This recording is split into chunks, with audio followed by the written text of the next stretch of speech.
So आज आपण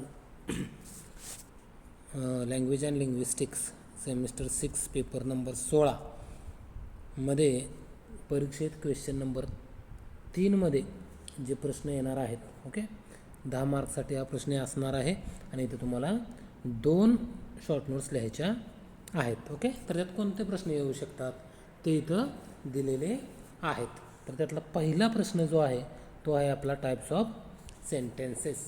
आपल्या सर्वांना माहीत आहे that sentence is the largest grammatical unit of language okay and it can be recognised by signals okay. Sentence कसं ओळखायचं, how to recognise a sentence okay. सेंटेन्सच्या सुरुवातीला कॅपिटल लेटर असतं बरोबर, capital letter in the beginning and at the end there is a full stop, question mark or an exclamatory mark, right? So this is how we recognize a sentence okay. Now there are different types of sentences okay on the basis of meaning. मीनिंगच्या आधारावर किंवा अर्थाच्या आधारावर okay वाक्यांचे काही प्रकार आहेत okay. त्यातला पहिला प्रकार जो आहे तो आहे आपला डिक्लरेटिव्ह सेंटेन्स ओके, विधानार्थी वाक्य ओके. डिक्लरेटिव्ह म्हणजे काय, तर ज्यामध्ये स्टेटमेंट केलेलं असतं कशाविषयी, एखादं फॅक्ट असेल, एखादं ओपिनियन असेल, आयडिया असेल ओके. हे जर त्या वाक्यामधून स्पष्ट होत असेल तर that sentence is a declarative sentence okay. आता for example she is reading a book okay. So हे जे आहे ते काय आहे, स्टेटमेंट आहे ओके. त्यामुळे हे काय आहे, डिक्लरेटिव्ह सेंटेन्स आहे. आय लाईक चॉकलेट हा काय आहे, तर फॅक्ट असू शकतो किंवा एक फॅक्ट आहे ओके किंवा स्टेटमेंट आहे. त्यामुळे ते कशात येणार आहे, डिक्लरेटिव्ह सेंटेन्समध्ये ओके. आता डिक्लरेटिव्ह सेंटेन्समध्ये 2 प्रकार पडतात, कोणते, अफर्मेटिव्ह आणि निगेटिव्ह. अफर्मेटिव्ह म्हणजे काय, तर ज्या वाक्यातून पॉझिटिव्ह मिनिंग जे आहे ते रिफ्लेक्ट होतं ओके किंवा एक्सप्रेस केलं जातं. आणि निगेटिव्ह म्हणजे काय, तर जिथून किंवा ज्या वाक्यामधून निगेटिव्ह मिनिंग जे आहे ते एक्सप्रेस केलं जातं. इथं बघा हा शब्द जो आहे तो डीड प्लस नॉट म्हणजे निगेटिव्ह आहे ओके. हा झाला पहिला वाक्याचा प्रकार ओके, कशावर आधारित, मिनिंगवर आधारित. आता दुसरा जो वाक्याचा प्रकार आहे ओके तो कोणता आहे आपला, इंटरोगेटिव्ह सेंटेन्स. आता इंटरोगेटिव्ह सेंटेन्स आपल्या सर्वांना माहीत आहे की इंटरोगेटिव्ह सेंटेन्स जे आहे ते आपण प्रश्न विचारण्यासाठी वापरतो okay, to ask a question. आणि इंटरोगेटिव्ह सेंटेन्स जे आहे ते युजली कशाने एंड होतं, तर क्वेश्चन मार्कने ओके. ज्या वाक्याच्या शेवटी क्वेश्चन मार्क आहे तर ते इंटरोगेटिव्ह सेंटेन्स आहे. फॉर एक्झाम्पल बघा खाली दिलेले आहेत, वेअर आर यू गोईंग, इथे क्वेश्चन मार्क आहे ओके. आणि सुरुवात जी आहे वाक्याची ती WH वर्डनं झालेली आहे, वेअर ओके. आता इथं बघा हा दुसऱ्या प्रकारचा प्रश्न आहे okay, yes no type questions. तर यस नो टाईप क्वेश्चन आपण कशानं करतो, do, does, did okay. Do you like it okay. आणि शेवटी काय करायचं आपल्याला, क्वेश्चन मार्क द्यायचा आहे. आता असे ज्यावेळेस आपण प्रश्न लिहिणार आहोत किंवा एक्झाम्पल्स लिहिणार आहोत त्यावेळेस सुरुवातीला आपल्याला WH वर्ड किंवा डू, डज, डीड यापैकी एक घ्यायचं आहे.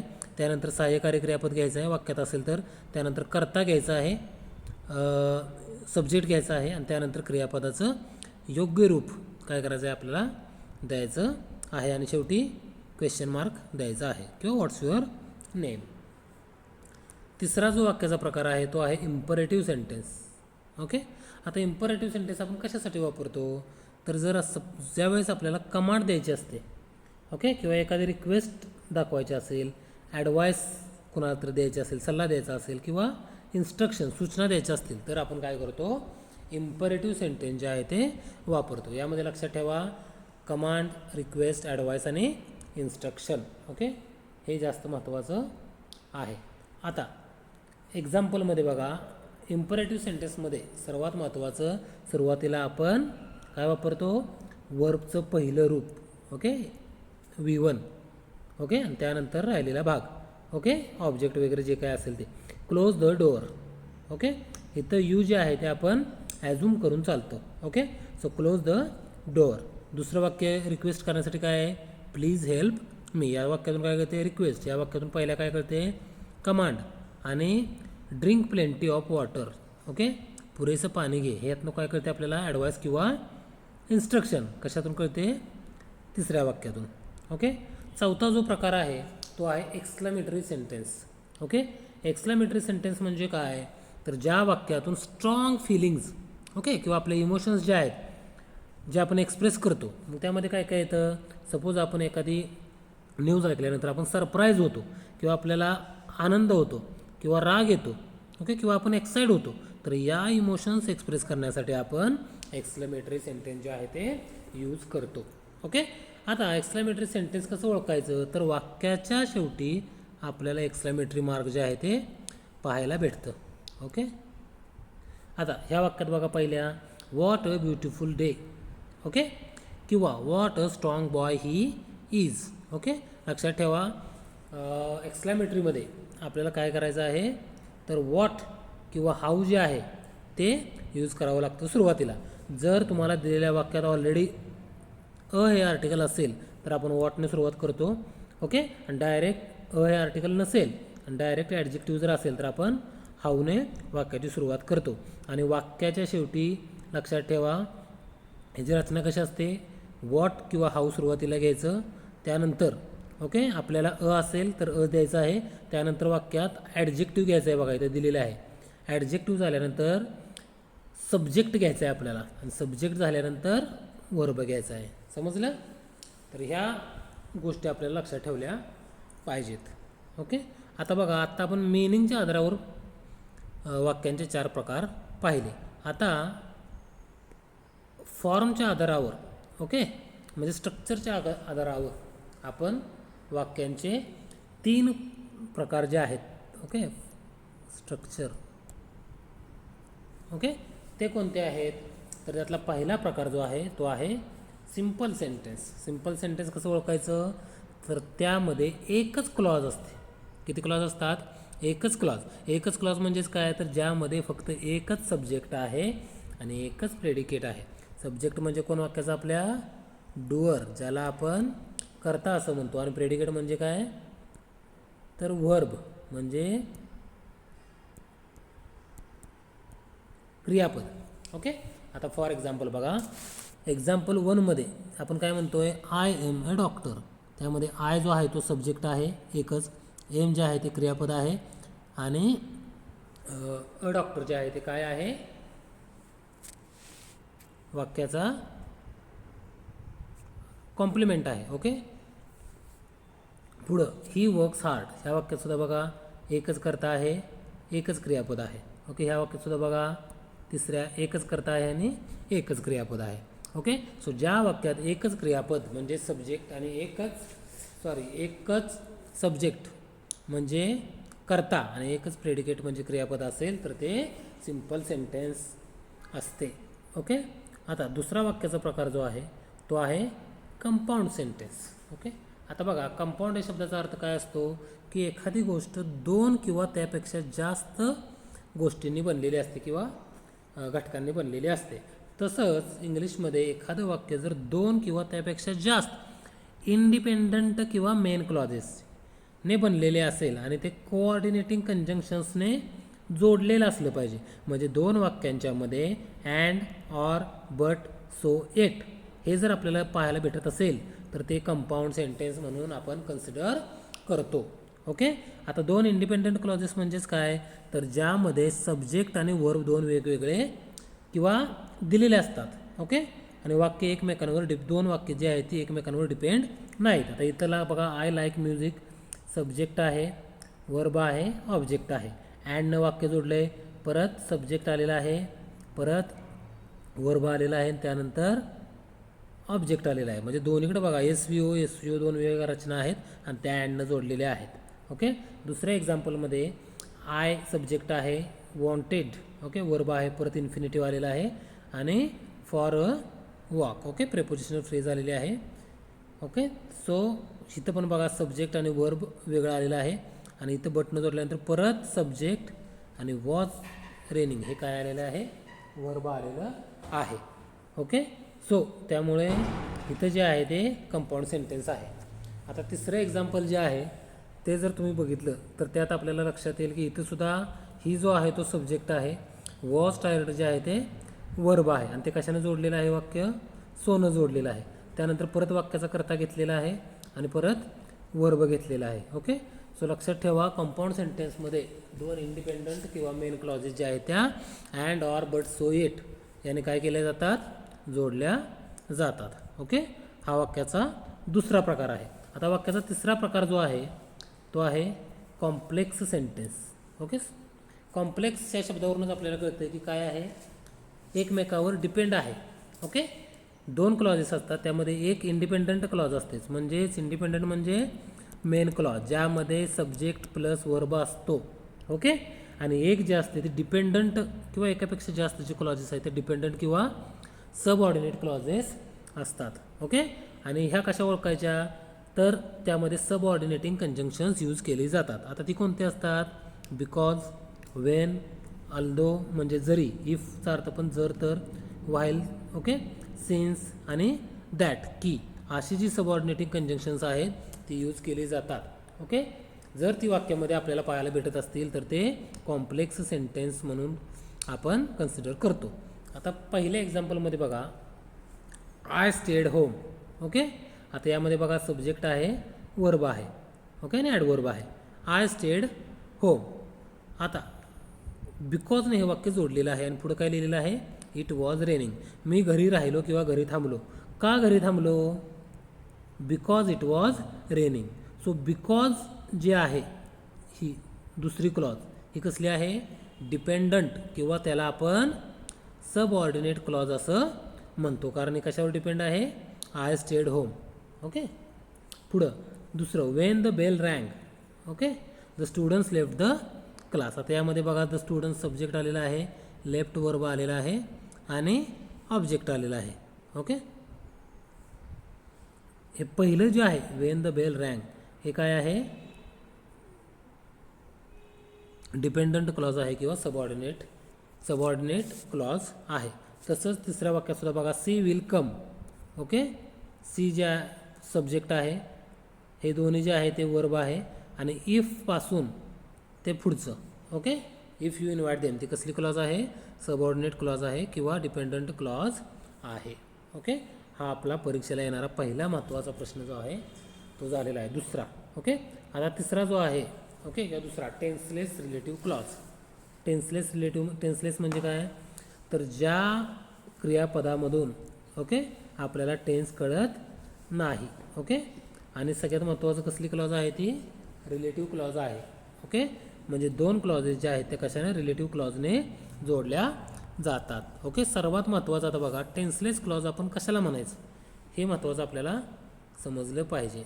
ओके, टेन्सलेस क्लॉज कशाला म्हणायचं, की ज्या क्लॉजमध्ये टेन्स जो आहे, ज्या क्लॉजमधून टेन्स शो केला जात नाही किंवा टेन्स इंडिकेट करणारं वर्बचं रूप, क्रियापदाचं रूप यूज केलं जात नाही. ओके, म्हणजेच काय, आपण टेन्स कशासाठी आपण यूज करतो, तर एखादी घटना पास्टमध्ये घडले की प्रेझेंटमध्ये घडले की फ्युचरमध्ये घडले हे आपण कशावरून ओळखतो, तर क्रियापदाचं रूप, ओके, त्यावरून ओळखतो. ओके, जेणेकरून आपल्याला काय करेल, ॲक्शनचा टाईम जो आहे तो आपल्याला डिरेक्टली समजेल. ओके, आता जर आपण बघितलं तर ह्या टेन्सलेस क्लॉजेस जे आहेत यामध्ये काय केलं जातं, तर नॉन फायनाईट वर्ब्स यूज केले जातात. नॉन फायनाईट वर्ब्स म्हणजे कुठले, तर बघा पहिला जो आहे तो आहे two plus infinitive. Two plus infinitive म्हणजे याचाच अर्थ काय असतो, टू प्लस क्रियापदाचं पहिलं रूप. ओके, दुसरा जो आहे तो आहे ING म्हणजे ज्याला आपण जिरंड असं म्हणतो किंवा प्रेझेंट पार्टिसिपल असं म्हणतो. ओके, आणि तिसरं जे आहे ते V3 ज्याला आपण पास्ट पार्टिसिपल किंवा VEN ओके असं सुद्धा म्हटलं जातं.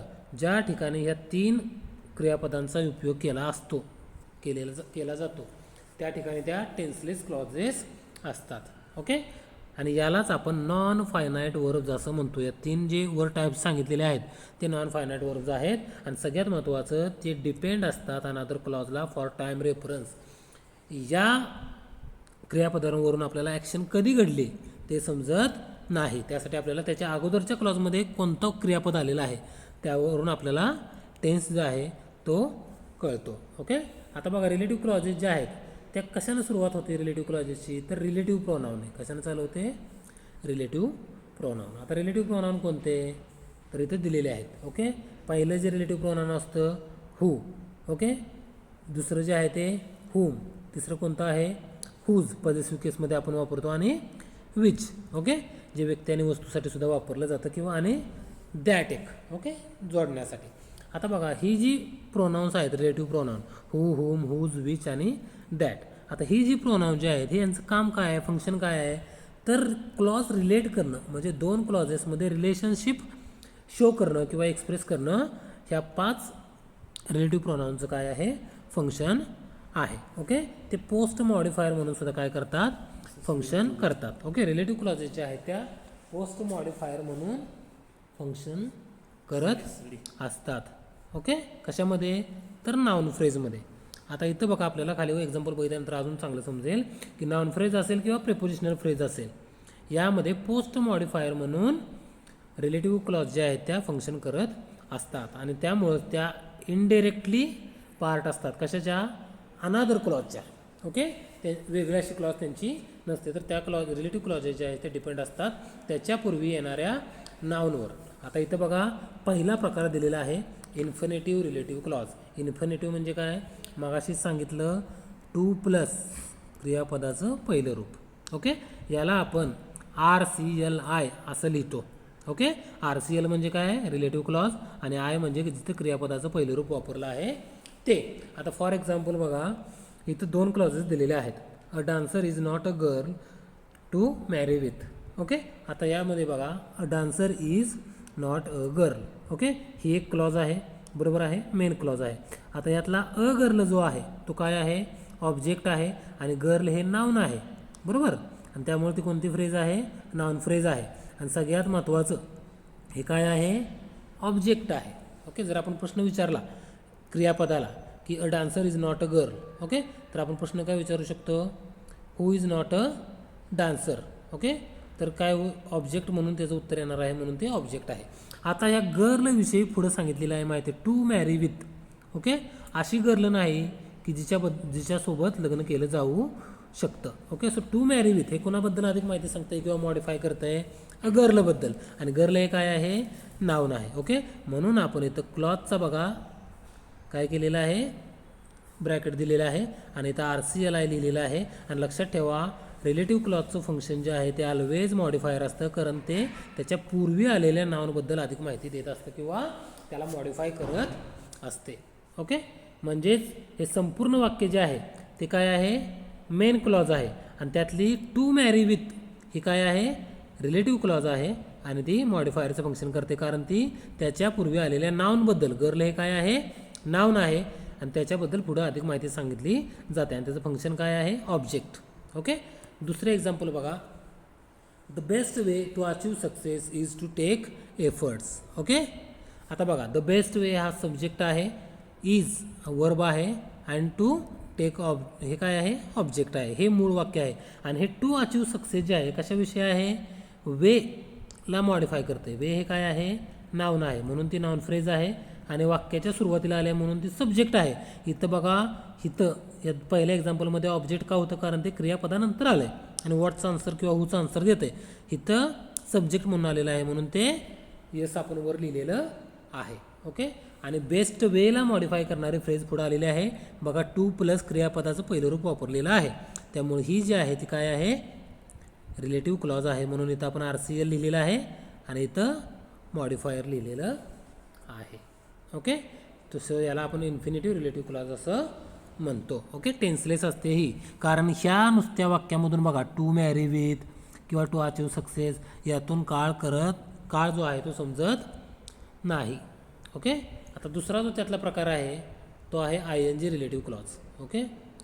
ING रिलेटिव्ह क्लॉज जे आहे सेकंड, ओके, त्यामध्ये आपल्याला RCLING म्हणजे काय, रिलेटिव्ह क्लॉज जोडलेले आहे, आणि ING क्रियापदाचं रूप जे आहे ते यूज केलेलं आहे. आता बघा आय मेट, बघा ही मेन क्लॉज आहे, सगळी जी आहे ती मेन क्लॉज आहे. पहिल्यांदा लक्षात घ्या संपूर्ण जे आहे ती आपली मेन क्लॉज आहे. त्यानंतर आता बघा आय मेट, ओके, कुणाला भेटलो, द वर्कर्स, त्यामुळं वर्कर्स हे काय आहे आपलं नाऊन आहे. नाऊन असलं की ती कोणती फ्रेज असते, हेडवर्ड नाऊन असल्यामुळं नाऊन फ्रेज आहे आणि ते ऑब्जेक्ट आहे. ओके. आता पुढचं जे वाक्य आहे, I met the workers working in the garden. Okay, working in the garden. Okay, बागेमध्ये काम करत होतं. कोण बागेमध्ये काम करत होतं, तर वर्कर्स. बरोबर, म्हणजेच नाऊनला मॉडिफाय करणारी फ्रेज क्लॉज पुढं आलेली आहे आणि यात INGनं सुरुवात झालेली आहे क्रियापदाची. त्यामुळं ही रिलेटिव्ह क्लॉज आहे, कारण ती नामाबद्दल अधिक माहिती सांगते आणि याचं फंक्शन मी अगोदर सांगितलेलं आहे, काय येतं, मॉडिफायर येतं. ओके. सेकंड एक्झाम्पल बघा, संपूर्ण वाक्य जे आहे ते MCL मेन क्लॉज असते. आता बघा इथं वाक्य क्रियापदाच्या पूर्वी आले, त्यामुळं फंक्शन काय असणार आहे, सब्जेक्ट, आणि गर्ल हे काय आहे, नाऊन आहे, त्यामुळं ती नाऊन फ्रेज आहे. आता गर्लविषयी पुढं माहिती दिलेली आहे बघा, the girl dancing in the party is my relative. आता गर्लला मॉडिफाय करणारी क्लॉज कुठं आहे, इथं आहे बघा, डान्सिंग इन द पार्टी. कोण डान्स करते पार्टीमध्ये, तर गर्ल. त्यामुळे गर्लला मॉडिफाय करणारी क्लॉज जी आहे ती पुढं आलेली आहे आणि ती ING रूप त्याचं वापरलेलं आहे, त्यामुळे ती RCL ING आहे आणि त्याचं फंक्शन काय आहे, मॉडिफायर आहे. ओके. आता तिसरा जो आहे तो आहे EN रिलेटिव्ह क्लॉज. EN म्हणजे काय, RCL EN. ओके, म्हणजेच क्रियापदाचं तिसरं रूप लक्षात ठेवायचं. ओके. आता इथं बघा, संपूर्ण वाक्य पहिल्यांदा काय करायचं, आपल्याला मेन क्लॉज म्हणून कन्सिडर करायचं आहे. आणि आता इथं बघा, आय रेड सब्जेक्ट झाला, वर्ब झाला. काय रेड, मी काय वाचलं, अ मोटिवेशनल बुक. आता बुक हे काय आहे, नाऊन आहे, त्यामुळं हेडवर्ड नाऊन असल्यामुळं नाऊन फ्रेज झाली ही. आणि ही बघा क्रियापदानंतर आले, त्यामुळं ते व्हॉटचा आन्सर देत्या. I read, what I read, तर अ मोटिवेशनल बुक, त्यामुळे हे काय आहे, ऑब्जेक्ट आहे. आता पुढचं जी क्लॉज आहे ती बघा, I read a motivational book written by Shakespeare. शेक्सपियरनं काय लिहिलं आहे, तर मोटिवेशनल बुक. बुकविषयी अधिक माहिती सांगणारी ही फ्रेज आहे, क्लॉज आहे पुढची. Okay, relative clause. आणि त्यामुळे इथं आपण काय लिहिलेलं आहे, RCL EN. का लिहिलं, कारण इथं क्रियापदाचं तिसरं रूप यूज केलेलं आहे. आणि लक्षात ठेवा, रिलेटिव्ह क्लॉज ही काय म्हणून फंक्शन करत असते, मॉडिफायर म्हणून फंक्शन करत असते. ओके. आता बघा नेक्स्ट एक्झाम्पल पण सेम आहे. संपूर्ण वाक्य जे आहे ते मेन क्लॉज आपण कन्सिडर करतो. त्यानंतर द बुक वाक्याच्या सुरुवातीला आलं आहे, त्यामुळे ते नाऊन फ्रेज आहे, कारण हेडवर्ड जो आहे तो नाऊन आहे. आणि वाक्याच्या सुरुवातीला आलं आहे म्हणून त्यामुळे ते काय आहे, सब्जेक्ट आहे. आता हे बुक जे आहे ते गिफ्टेड टू अस. काय गिफ्ट केलं आहे आपल्याला, तर द बुक. बुकविषयी अधिक माहिती सांगणारी फ्रेज पुढे आलेली आहे नामाबद्दल, त्यामुळे ती मॉडिफायर म्हणून फंक्शन करते. आणि ती रिलेटिव्ह क्लॉज आहे, कारण ती एकमेकांशी संबंधित आहे. ओके. गिफ्टेड काय केले आपल्याला, बुक. ओके, त्यामुळे ती नामाशी रिलेटेड आहे, त्यामुळे इथं काय लिहिलं आपण, RCL EN. रिलेटिव्ह क्लॉज तर आहेच, पण RCL EN का लिहिलं, कारण हे जे आहे ते क्रियापदाचं तिसरं रूप आहे. ओके, त्यामुळे ती RCL EN आहे. ओके. आता तिसरा जो प्रश्न आहे आपला तो आहे types of adverbial clauses. Okay, adverbial clauses लक्षात घ्या. परीक्षेला ॲडव्हर्बियल क्लॉज विचारले, टाइप्स ऑफ ॲडव्हर्बियल क्लॉज विचारलं किंवा फायनाईट टेन्स्ड ॲडव्हर्बियल क्लॉज असं विचारलं तर आपल्याला हेच उत्तर लिहायचं. पुढचा जो प्रश्न आहे तो आहे आपला ॲडव्हर्बियल क्लॉजेस. ओके, ॲडव्हर्बियल क्लॉजेस जे आहेत म्हणजेच ACL. ओके, त्यांना आपण ॲडव्हर्ब फ्रेजेस म्हणून सुद्धा कन्सिडर करतो. ओके, ॲडव्हर्बियल क्लॉजेस जे आहेत किंवा ॲडव्हर्ब फ्रेजेस जे आहेत कशा ओळखायच्या, तर ज्या वेळेस आपण क्रिया कधी घडली, वेन, कुठे घडली, वेअर, कशी घडली, हाऊ, आणि का घडली, वाय, ज्या वेळेस आपण ह्या 4 WH वर्डने प्रश्न विचारतो त्यावेळेस आपल्याला काय होतं, तर ॲडव्हर्बियल क्लॉजेस ज्या आहेत किंवा ॲडव्हर्ब फ्रेजेस ज्या आहेत त्या आपल्याला सापडतात. ओके, आता ॲडव्हर्ब फ्रेजेस किंवा ॲडव्हर्ब क्लॉजेस ज्या आहेत त्या काय म्हणून फंक्शन करत असतात, तर ॲडव्हर्बियल. काय म्हणून फंक्शन करत असतात, ॲडव्हर्बियल. ओके, आता ॲडव्हर्बियलचं काम काय असतं, एक्स्ट्रा सर्कमस्टन्शियल इन्फॉर्मेशन जी आहे ती प्रोव्हाइड करायची. म्हणजे एखाद्या घटनेचा वेळ, त्याचं ठिकाण, कशी घडली, कारण काय, कंडिशन. ओके, जर या गोष्टी आपल्याला सांगितल्या जात असतील वाक्यात तर ते काय असतं आपलं ॲडव्हर्बियल. ओके, क्रियेबद्दल अधिक माहिती सांगणारा शब्द जो आहे तो वाक्यामध्ये आपल्याला किंवा घटनेबद्दल अधिक माहिती सांगणारा शब्द जो आहे तो ॲडव्हर्बियल असतो. आता ॲडव्हर्बियल क्लॉजचे काही प्रकार आहेत बघा. ओके, त्यातला पहिला आहे ॲडव्हर्बियल क्लॉज ऑफ प्लेसवर फोकस करा. ओके, आता ॲडव्हर्बियल क्लॉज ऑफ प्लेस जे आहे त्यामध्ये लक्षात ठेवा वाक्यात वेअर आणि वेअरेवर. ओके, हे आपल्याला पाहायला भेटतं. ज्या वाक्यात वेअरेवर किंवा वेअर असेल ती लक्षात ठेवायचं ॲडव्हर्बियल क्लॉज असणार आणि त्याचं फंक्शन जे आहे ते ॲडव्हर्ब. ओके, वर दिलेलं आहे ॲडव्हर्बियल म्हणून आहे. आता इथे बघा पहिल्या वाक्यात ही संपूर्ण क्लॉज जी आहे ती मेन क्लॉज आहे पूर्ण वाक्य आणि त्यात वेअर एवर यू गो ही जी आहे वेअर एवर यू गो ही कसली आहे ॲडव्हर्बियल क्लॉज म्हणजे ACL आणि फंक्शन जे आहे ते त्याचं ॲडव्हर्बियल आहे. ही जी आहे ती इंडिपेंडेंट क्लॉज आहे. ओके, आपल्याला फक्त याचा विचार करायचा ॲडव्हर्बियल क्लॉजचा वेअर एवर यू गो. आता इथं पण बघा खालचं दुसरं example the students went where they could find job. विद्यार्थी कुठे गेले जिथे त्यांना जॉब मिळू शकतो. आता जिथे म्हणजे ही वेअर काय दाखवते ठिकाण दाखवते प्लेस, त्यामुळं तिथं आपल्याला काय करायचं आहे क्लॉजचं ओके क्लॉज द्यायचे आहे आणि तिथं खाली ACL लिहायचं आहे आणि ACLचं फंक्शन हे ऑलवेज काय असतं ॲडव्हर्बियल. ओके, एवढंच तुम्हाला एक्झाममध्ये लिहायचं आहे. ज्या वाक्यात वेअर आलं पाहिजे सर्वात महत्त्वाचं आणि तिथून आपल्याला काय करायचं आहे क्लॉजचे सायन्स द्यायचे आहेत आणि तिथं ACL आणि त्याचं फंक्शन ॲडव्हर्बियल लिहायचं आहे. दुसरा प्रकार जो आहे तो ॲडव्हर्बियल क्लॉज ऑफ टाईम. ओके, ज्या ठिकाणी आपल्याला घटना कधी घडली कशापूर्वी घडली कोणत्या गोष्टीनंतर कोणत्या घटनेनंतर घडली दरम्यान घडली किंवा एखाद्या गोष्टीपर्यंत किंवा एखाद्या गोष्टीचा बिगिनिंग पॉईंट दिला असेल. ओके, तर ते आपल्याला काय करायचं आहे ॲडव्हर्बियल क्लॉज ऑफ टाईममध्ये घ्यायचे. जर त्यामधून टाईम दर्शवत असेल तर when Archana came home I was in the college. Okay, मी कॉलेजमध्ये होते पण कधी कॉलेजमध्ये होते ज्या वेळेस अर्चना केम होम वेननं सुरुवात झाली त्यामुळे ती ॲडव्हर्बियल क्लॉज आहे. लक्षात घ्या ACL लिहायचं आहे आणि वर ॲडव्हर्बियल आपल्याला लिहायचं आहे. ओके, आता त्याच्या खालच्या एक्झाम्पलमध्ये सुद्धा बघा महेश लेफ्ट द कॉलेज. महेशनं कॉलेज सोडलं कधी बिफोर सी केम. सो बिफोरपासून ते शेवटपर्यंत हे काय आहे ॲडव्हर्बियल क्लॉज आहे आणि त्याचं फंक्शन जे आहे ते ॲडव्हर्बियल आहे. ओके, तिसरं जे वाक्य आहे त्यामध्ये काय आहे बघा सुरेश लेफ्ट द प्लेस. सुरेशनं प्लेस सोडलेला आहे कधी आफ्टर सी लेफ्ट म्हणजे इथं दोन घटना सांगितलेल्या आणि त्यांची वेळ सांगितलेली आहे कधी घडली ती. त्यामुळं आफ्टरपासून ते शेवटपर्यंत जे आहे ते आपली ॲडव्हर्बियल क्लॉज आहे आणि वर फंक्शन काय असणार आहे त्याचं ॲडव्हर्बियल असणार आहे. आता सेम बघा त्याच्या खाली काय दिलेलं आहे मेन क्लॉज दिलेली आहे. Okay, while I was listening to music. मी गाणे ऐकत असताना काय झालं my friend came in. Okay, वेळ सांगितलेली आहे. सो ही काय आहे आपली ॲडव्हर्बियल क्लॉज आहे आणि याचं फंक्शन काय आहे ॲडव्हर्बियल आहे. ओके, दोन घटना सांगितलेल्या आहेत त्यातली पहिली घटना घडलेली सांगितलेली आहे while I was listening to music. So ती काय आहे आपली ॲडव्हर्बियल क्लॉज आहे. Okay, adverbial clause. ओके, आणि ॲडव्हर्बियल क्लॉज ऑफ टाईम आहे कारण ते टाईम सांगते घटनेचा. तिचं लास्ट जे आहे ते काय आहे यू शूड वेट. तुला इथं वाट पाहिली पाहिजे कधीपर्यंत अंटील डॉक्टर महेश कम्स. वेळ सांगितलेली आहे की महेश डॉक्टर येईपर्यंत तुला वाट पाहायची आहे म्हणजे हे पण काय आहे अंटील आलेलं आहे त्यामुळं ॲडव्हर्बियल क्लॉज आहे आणि फंक्शन काय आहे ॲडव्हर्बियलच आहे.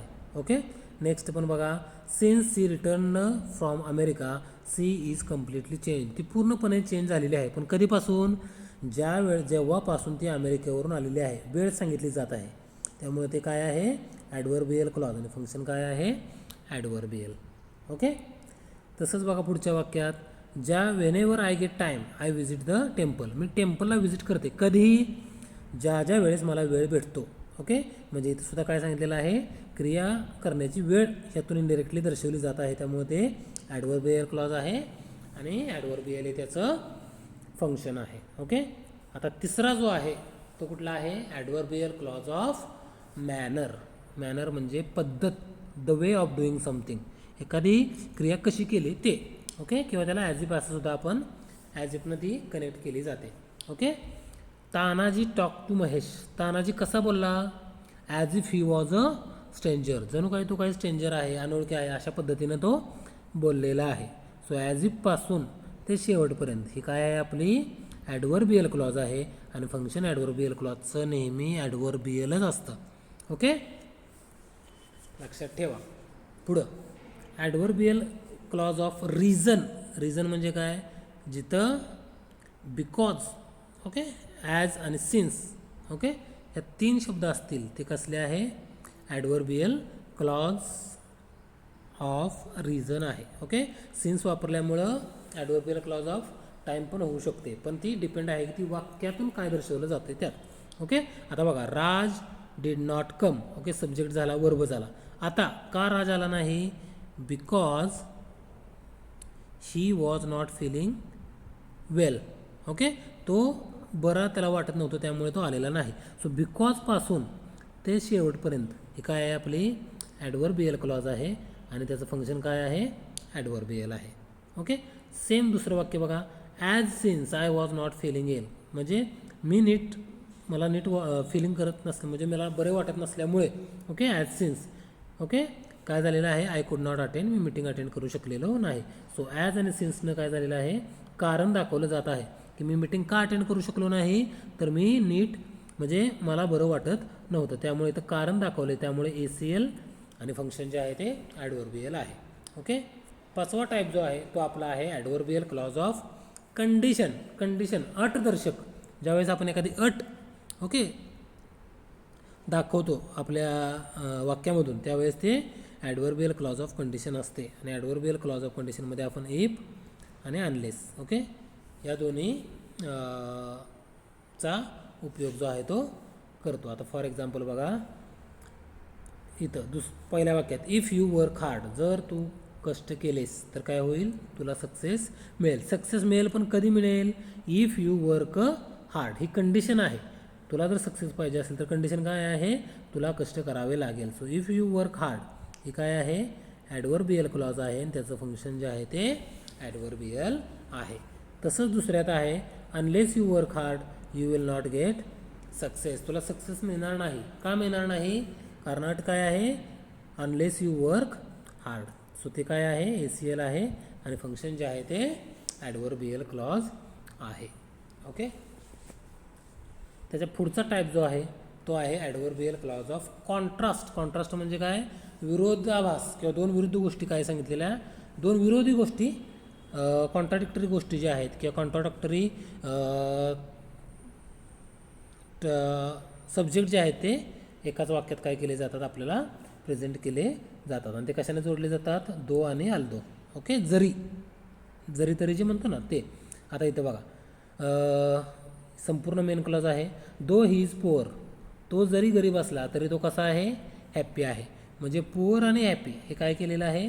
कॉन्ट्रास्ट इथं केलेलं आहे. सो दोन वाक्य जोडले. Okay, so though he is poor ही पहिली क्लॉज जी आहे ते आपली ॲडव्हर्बियल क्लॉज आहे आणि त्याचा फंक्शन जे आहे ते ॲडव्हर्बियल आहे. ओके, आता दुसरं एक्झाम्पल पण बघा, अल्दो ही इज रिच. तो जरी रिच असला तरी तो हॅप्पी नाही. म्हणजे रिच आणि नॉट हॅपी हे काय केलेलं आहे? कॉन्ट्रास्ट केलेलं आहे की श्रीमंत आहे तरी सुद्धा तो आनंदी नाही. आणि ते कशानं जोडलेलं आहे? अल्दोनं. मग अल्दोपासून पहिली पूर्ण क्लॉज जे आहे ते आपल्याला ॲडव्हर्बियल क्लॉज म्हणून कन्सिडर करायचे आहे आणि त्याचं फंक्शन काय येणार आहे? आपलं ॲडव्हर्बियल येणार आहे. ओके, आता चौथा प्रश्न जो आहे तो आहे आपला कंपॅरेटिव्ह क्लॉज. कुठली क्लॉज? कंपॅरेटिव्ह. कंसात काय लिहिले बघा? CCL. हे पण लक्षात ठेवायचं आहे आपल्याला, कारण ते क्लॉज सोडवत असताना लिहायचं आहे.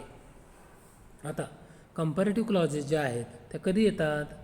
तर एलिमेंट म्हणून येतात, एक घटक म्हणून येतात फ्रेजमध्ये. ओके, आणि त्या ऑलवेज काय म्हणून फंक्शन करत असतात? Post modifier. ओके, आणि पोस्ट मॉडिफायर कशामध्ये? नाउन फ्रेज, ॲडजेक्टिव्ह फ्रेज आणि ॲडव्हर्ब फ्रेज. म्हणजेच द्यान या शब्दाच्या अगोदर आपल्याला एकतर नाउन, ॲडजेक्टिव्ह किंवा ॲडव्हर्ब ह्या तिन्हीपैकी एक शब्द आपल्याला पाहायला भेटतो. ओके, आणि कंपॅरेटिव्ह क्लॉजेस जे आहेत ते अत्यंत इझी असतात आयडेंटिफाय करण्यासाठी. कसं? एकतर त्यात मोर आणि द्यान जे आहे ते यूज केलं जातं किंवा लेस किंवा द्यान यूज केलं जातं किंवा क्रियापदाला ॲडजेक्टिव्हला ER प्रत्यय आणि पुढं द्यान जे आहे ते यूज केलं जातं किंवा ॲज असतं, सो ॲज असतं किंवा सो दॅट असतं. ओके, सो कंपॅरेटिव्ह क्लॉजमध्ये आपल्याला हे जे आहे ते पाहायला भेटतं. ओके, आता फॉर एक्झाम्पल बघा, पहिलं वाक्य जे आहे त्यामध्ये काय सांगितलं आहे की we eat more food. Okay, इथं बघा मोअर फूड, फूड हे काय आहे, नाऊन आहे आणि त्याच्याविषयी पुढं माहिती दिलेली आहे than we can grow. Okay, आपण जास्त फूड काय करतो, खातो. ओके, कशापेक्षा, तर आपण जेवढे ग्रो करतो त्याच्यापेक्षा जास्त खातो म्हणून काय आहे CCL in NP. Comparative clause आहे NPमध्ये का, कारण इथं द्यानपासून पुढची कंपॅरेटिव्ह क्लॉज आहे आणि त्याच्यापूर्वी काय आहे नाऊन फ्रेज आहे, कारण फूड हे काय आहे नाऊन आहे आणि हेडवर्ड आहे या फ्रेजमधला. ओके, आणि ते काय आहे ऑब्जेक्ट आहे कारण ते क्रियापदानंतर आलेलं आहे आणि वॉटचं आन्सर देते, कशाचं, वॉट, त्यामुळे ते ऑब्जेक्ट आहे आणि नाऊन असल्यामुळं नाऊनला मॉडिफाय करणारं किंवा त्याचं कंपॅरिझन करणारे क्लॉज पुढं आलेले आहे. ओके, त्यामुळे ते CCL इन NP आहे. आता दुसरं वाक्य बघा, रवी गॉट लेस मार्क्स. आता इथं पण बघा मार्क्स हे काय आहे, नाऊन आहे, गुण, त्यामुळे ते नाऊन फ्रेज आहे, क्रियापदानंतर आलेली आहे त्यामुळे ते ऑब्जेक्ट आहे. आता पुढं मार्क्स नंतर पुढं काय, दॅन ही एक्सपेक्टेड.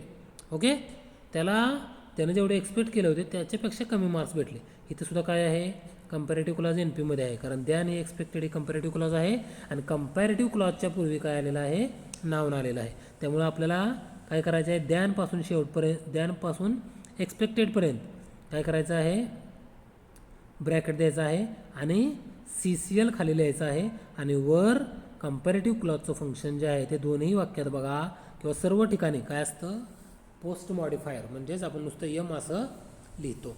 ओके, आता तिसरं एक्झाम्पल बघा, Shivani is.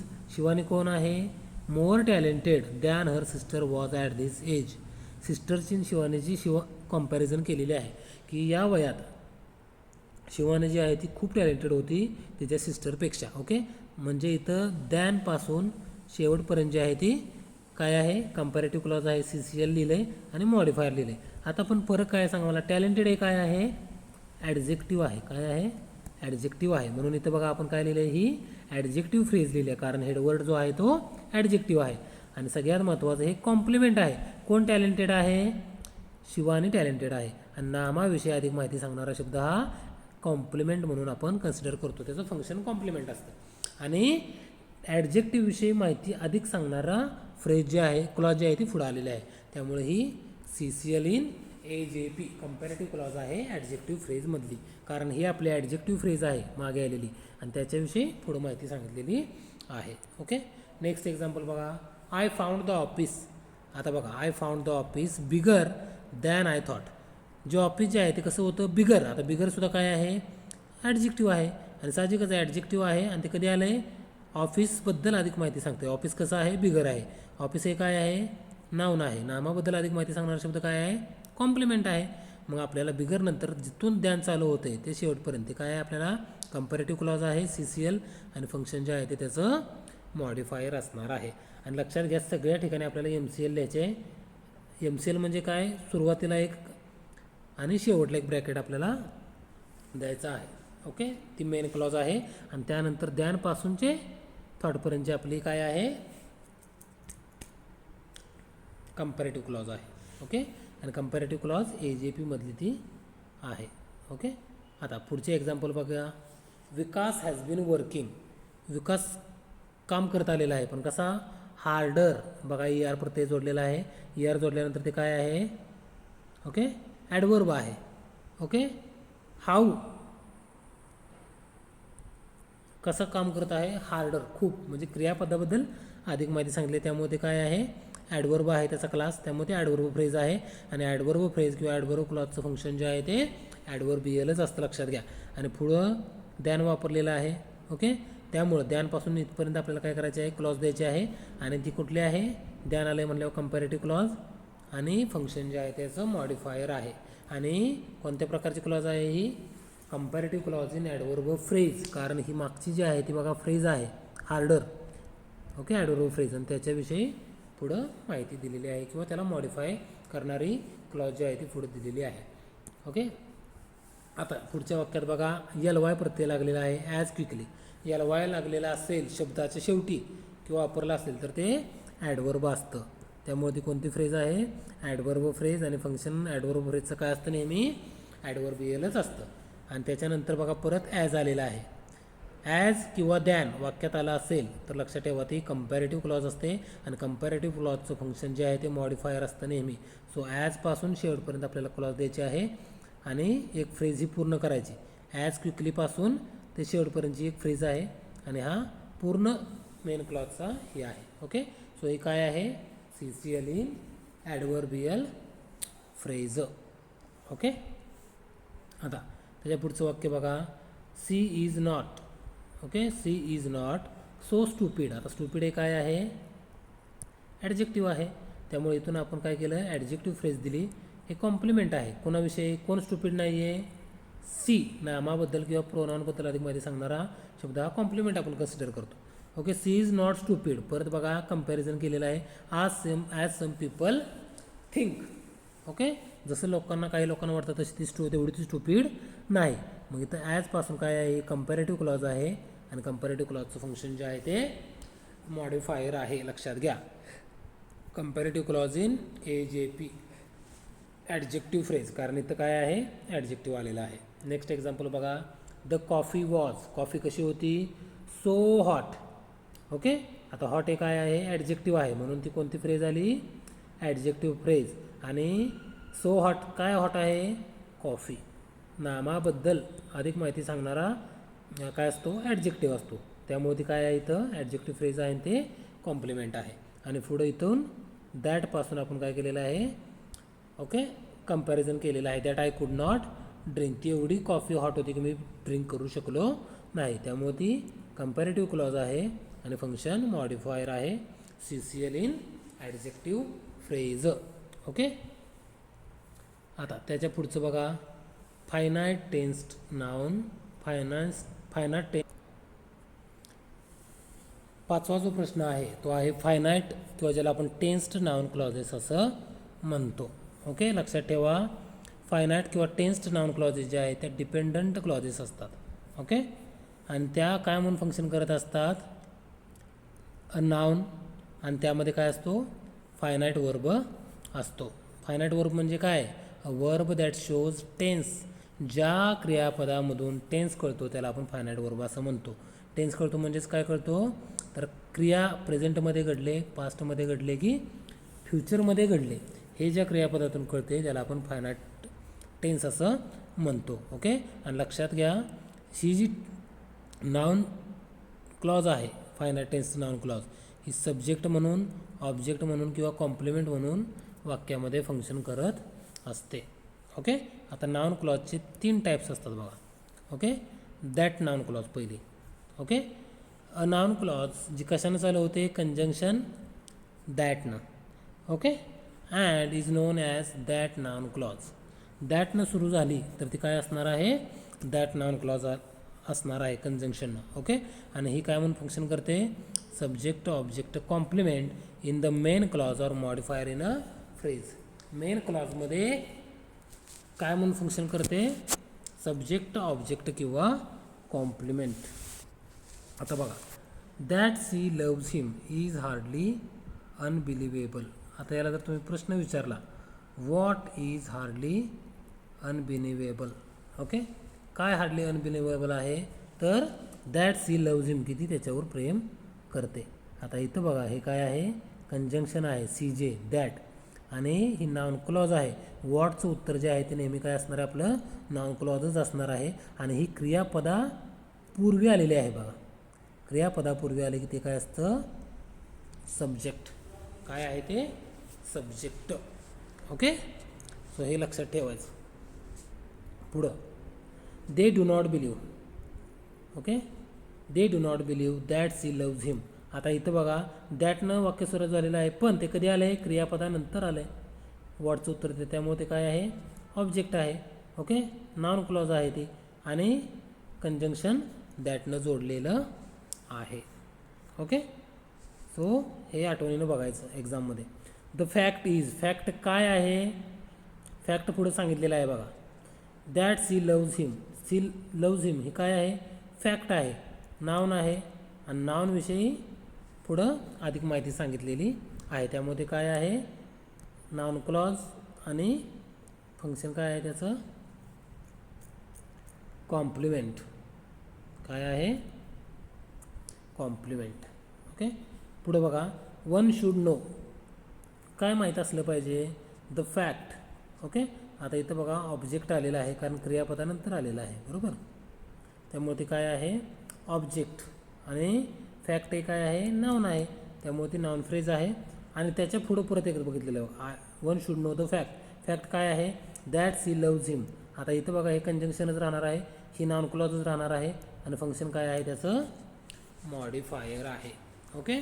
So noun क्लॉजचं function जे आहे ते सब्जेक्ट, ऑब्जेक्ट, कॉम्प्लिमेंट आणि मॉडिफायर या चारीपैकी काही येऊ शकतं. जर ते क्रियापदापूर्वी सुरुवातीला आलं तर सब्जेक्ट, क्रियापदानंतर आलं तर ऑब्जेक्ट किंवा कॉम्प्लिमेंटमध्ये ते येणार. ओके. कॉम्प्लिमेंट कसं ओळखायचं बघा, ह्या वाक्यात दिलेलं आहे फॅक्ट इज, लगेच इथेही केलेलं आहे. ओके.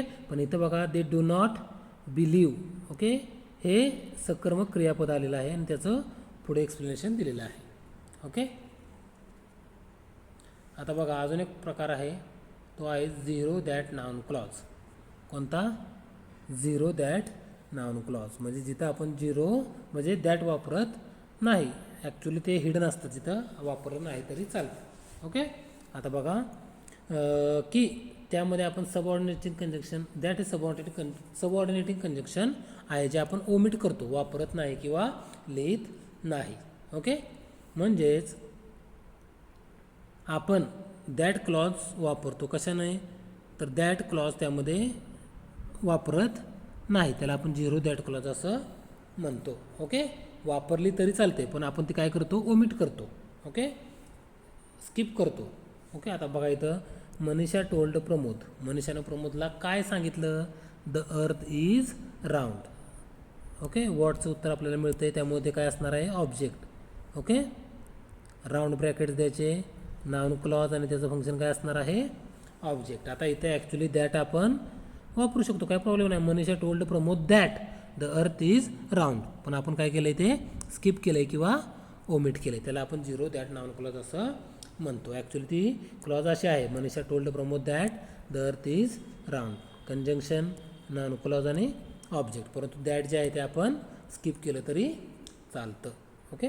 पुढचं जे आहे ते WH noun clause. Okay. WH noun clause म्हणजेच काय केलं असणार आहे की WH एलिमेंटनं आपण काय करायचे आहे? सुरुवात करायची आहे.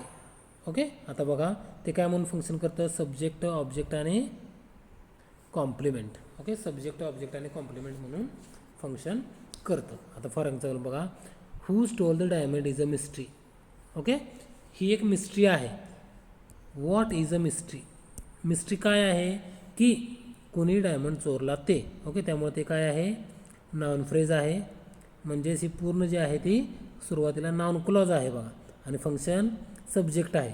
सब्जेक्ट काय आहे फंक्शन? कारण ते क्रियापदा पूर्वी आलेलं आहे, त्यामुळे ते सब्जेक्ट म्हणून फंक्शन करत आहे. आणि व्हॉटचं उत्तर ते देत आहे. मिस्ट्री काय आहे? हू स्टोल द डायमंड. ओके. त्यामुळे ती नाऊन फ्रेज आहे आणि यात लक्षात घ्या काय आहे? हेड पण नाऊनच आहे. ओके. त्यामुळे ते सब्जेक्ट म्हणून फंक्शन करत आहे. त्यामुळे इथं फ्रेज जरी आपण घेतली तरी ते नाऊन फ्रेज आणि सब्जेक्ट येणार आहे, आणि क्लॉज म्हणून घेतली तर नाऊन क्लॉज सब्जेक्ट म्हणूनच फंक्शन करणार आहे. दुसऱ्यात पण बघा, नजिया आस्ट रोहिना. नजियानं रोहिनाला विचारलं. काय विचारलं? How she should arrange the party. तिनं पार्टी कशी अरेंज केली पाहिजे. त्यामुळे संपूर्ण जे आहे ती नाऊन क्लॉज आहे आणि हे डायरेक्ट ऑब्जेक्ट आहे, कारण व्हॉटचं उत्तर आपल्याला इथं मिळत आहे. आणि ती कशी फ्रेज आहे? ॲडवर्ब फ्रेज आहे बघा ही, हाऊ. आणि फंक्शन ॲडवर्ब फ्रेजचं काय येतं? ऑलवेज ॲडवर्बियलच येतं. ओके.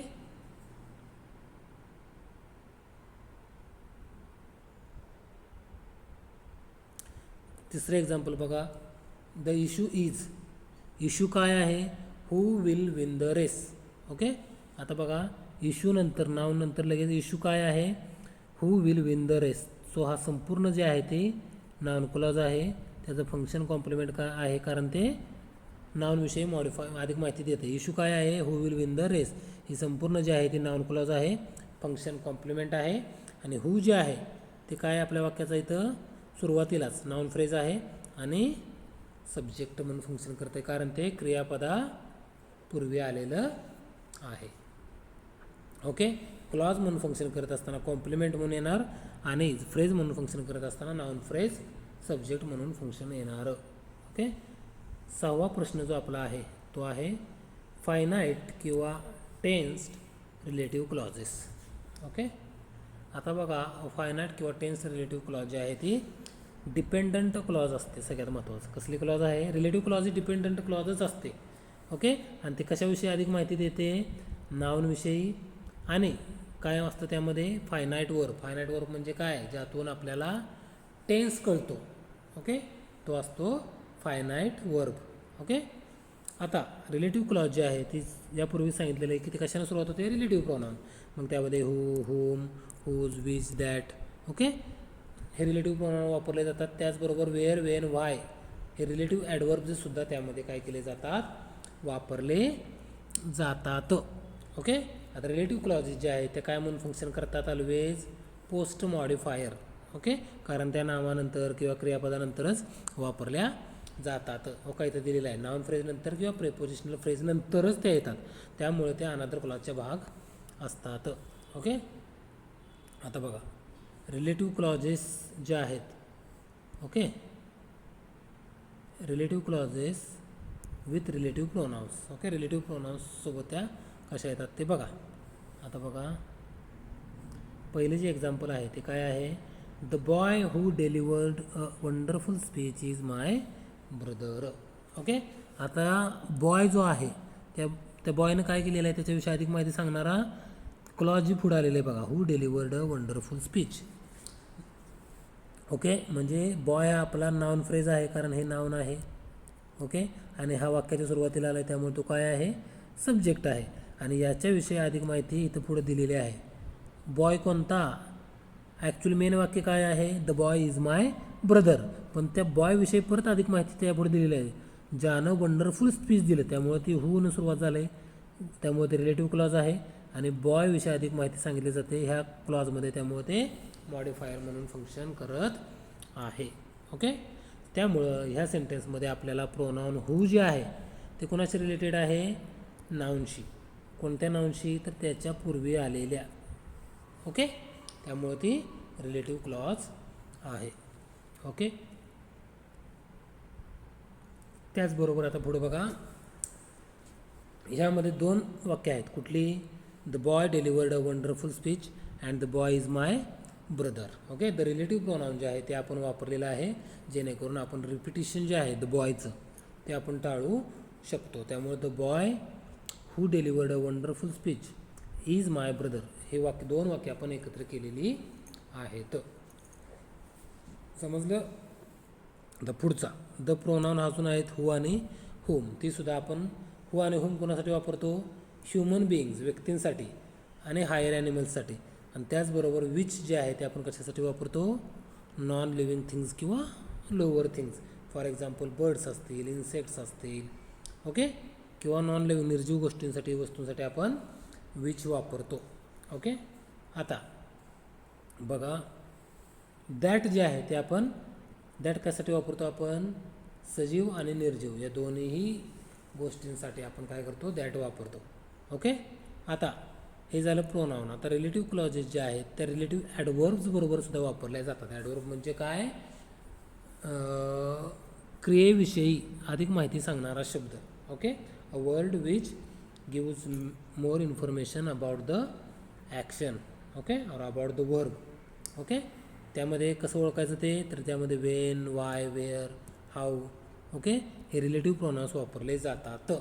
ओके, किंवा त्याला आपण रिलेटिव्ह ॲडवर्ब्स असे सुद्धा म्हणतो. आता बघा I remember. Okay, I remember what, I remember the place where I spent my childhood. इथं बघा wear I spent my childhood जे आहे ती काय आहे, संपूर्ण इथून ते इथपर्यंत ही कसली, रिलेटिव्ह क्लॉज आहे. आणि रिलेटिव्ह क्लॉजचं फंक्शन काय असतं, मॉडिफायर. आणि ते कशाविषयी माहिती देते, हे पुढचं वाक्य जे आहे वेअर ते कशाविषयी माहिती देते, प्लेसविषयी. प्लेस ही काय आहे, नाउन फ्रेज आहे, कारण प्लेस हे नाउन आहे आणि ते ऑब्जेक्ट म्हणून फंक्शन करते. Okay. I remember, what I remember, तर द प्लेस, व्हॉटचं उत्तर द प्लेस आहे म्हणून ते ऑब्जेक्ट आहे आणि त्या प्लेसबद्दल पुढं माहिती दिलेली आहे, त्यामुळे ती रिलेटिव्ह क्लॉज आहे. आणि सगळ्यात महत्त्वाचं वेअर जे आहे ते काय आहे, ॲडवर्ब आहे, हेडवर्ड आहे, त्यामुळं ती ॲडवर्ब फ्रेज आहे आणि फंक्शन जे आहे त्याचं ॲडवर्बियल आहे, लक्षात घ्या. ओके. दुसरं वाक्य बघा, आय फॉरगॉट, मी विसरलो. काय विसरलो, तर द इयर. आता हे पण नाउन आहे त्यामुळे तो हेडवर्ड असल्यामुळे नाउन फ्रेज आहे आणि मी काय विसरलो, तर द इयर, त्यामुळे त्याचं फंक्शन काय आहे, ऑब्जेक्ट आहे. आता इयरबद्दल पुढं माहिती सांगितलेली आहे. When doctor Kalam was born, मी काय विसरलो, तर वर्ष की ज्यावेळी काय केलेलं आहे, डॉक्टर कलाम आहेत त्यांचा जन्म झालेला आहे. त्यामुळं वेन जे आहे ते काय आहे, ॲडवर्ब आहे आणि ते हेडवर्ड आहे, त्यामुळं ते ॲडवर्ब फ्रेज आहे आणि फंक्शन त्याचं ॲडवर्बियल येणार आहे. ओके. आता तिसरं बघा, zero relative clauses. Zero relative clauses जे आहेत म्हणजेच काय, आपण त्यामध्ये रिलेटिव्ह प्रोनाउन किंवा रिलेटिव्ह ॲडवर्ब जे आहे ते ओमिट करतो किंवा स्किप करतो, वापरत नाही. आता बघा, I forgot the year doctor Kalam was born, असं लिहिलं तरी वाक्य चालतं आहे. रिलेटिव्ह क्लॉज इथून चालू झालेली आहे कारण ही पुढची क्लॉज जी आहे ती कशाविषयी माहिती सांगते, इयरविषयी. आणि इयर ह्यात हेडवर्ड नाउन आहे त्यामुळे ही नाउन फ्रेज आहे आणि क्रियापदानंतर आलेले आहे त्यामुळे ते काय आहे, ऑब्जेक्ट आहे. ओके. सो इथं आपण व्हेन जे आहे किंवा इन विच जे आहे ते काय केलेलं आहे, स्किप केलेलं आहे प्रेपोजिशनल फ्रेज. ओके. म्हणजे जे रिलेटिव्ह प्रोनाउन आहे किंवा रिलेटिव्ह ॲडवर्ब आहे ते आपण स्किप केलेलं आहे. आता बघा, नेक्स्ट जो क्वेश्चन आहे जो एक्झाममध्ये येतो तो आहे डायरेक्ट आणि इनडायरेक्ट सबऑर्डिनेशन. ओके. बघा, ज्यावेळेस आपण एखादं वाक्य लिहित असतो तर ते वाक्य आपल्याला कन्स्ट्रक्ट करत असताना आपण काय करतो, सुरुवातीला शब्द घेतो, शब्दांचं रूपांतर फ्रेजेसमध्ये करतो, फ्रेजेसपासून आपण काय तयार करतो, क्लॉजेस, आणि क्लॉजेसपासून सेंटेन्सेस. ओके. सो ही एक हायरार्की आहे, एक स्ट्रक्चर आहे. ओके. आता यामध्ये आपण काय करतो की लोअर युनिट जे आहे सगळ्यात म्हणजे वर्ड, ओके, तो ते कशाचा भाग होतं, हायर युनिटचा म्हणजे सेंटेन्सचा. बट समटाईम्स युनिट जे आहे ते मग अकर इनसाइड अनादर unit of the same or lower rank. एखादा वर्ड जो आहे तो काय होऊ शकतो, एका वर्डच्या आत येऊ शकतो. ओके. त्याला आपण आता बघा, हे जे आहे हे काय करू शकतं,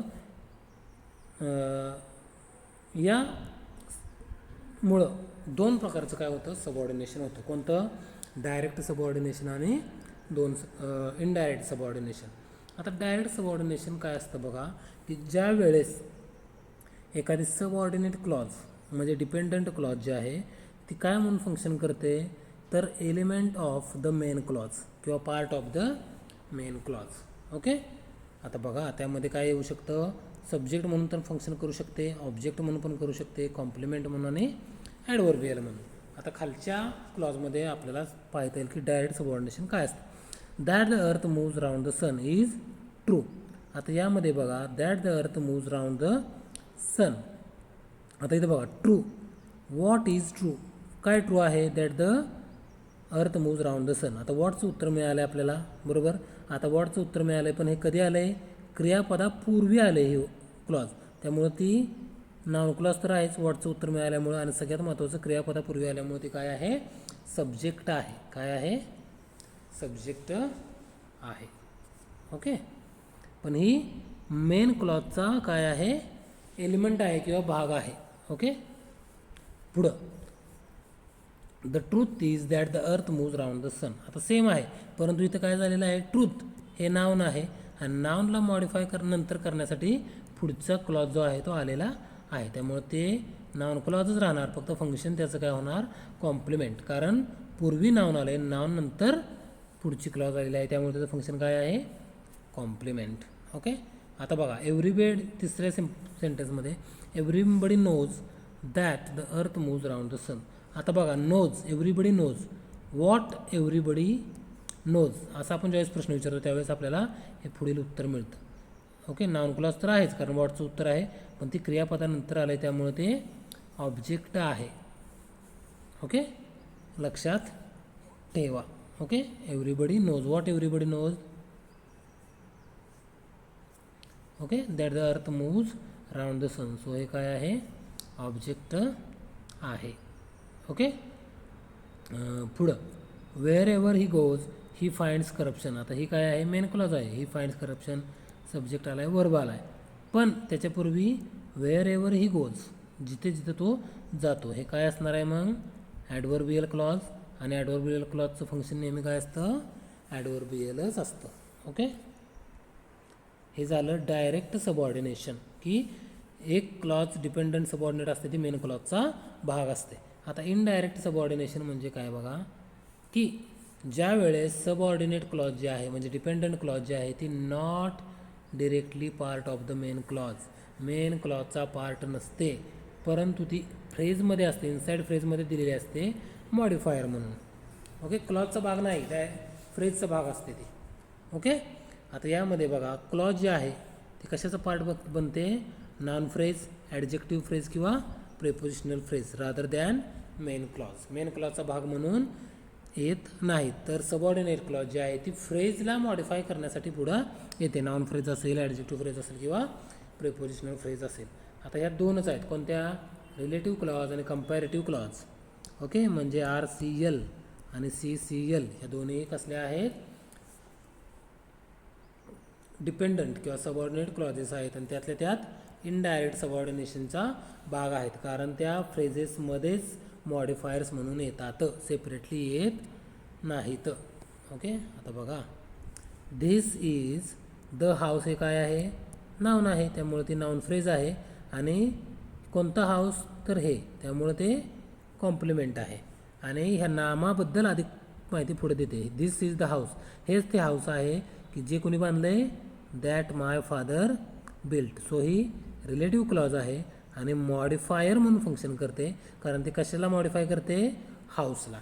ओके, त्यामुळे RCL occurs as modifier in NP. Noun फ्रेजबद्दल अधिक माहिती पुढे दिलेली आहे, त्यामुळे ती रिलेटिव्ह क्लॉज तर आहेत कारण दॅटनं जोडलेली आहे, पण ती रिलेटिव्ह क्लॉज काय म्हणून फंक्शन करते? Modifier in NP. दुसऱ्या वाक्यात बघा, ही इज मोर टॅलेंटेड. आता टॅलेंटेड हे ॲडजेक्टिव्ह आहे म्हणून ती ॲडजेक्टिव्ह फ्रेज झाली. आणि कोण टॅलेंटेड आहे? ही. ह्याच्याविषयी अधिक माहिती सांगितलेली आहे म्हणून ते फंक्शन कॉम्प्लिमेंट झालेलं आहे. आणि ह्या टॅलेंटेडविषयी अजून माहिती सांगितलेली आहे. तो कुणा टॅलेंटेड आहे? इतर मुलांपेक्षा. त्यामुळे ही काय आहे? त्यापासूनची कंपॅरेटिव्ह क्लॉज आहे आणि फंक्शन काय आहे?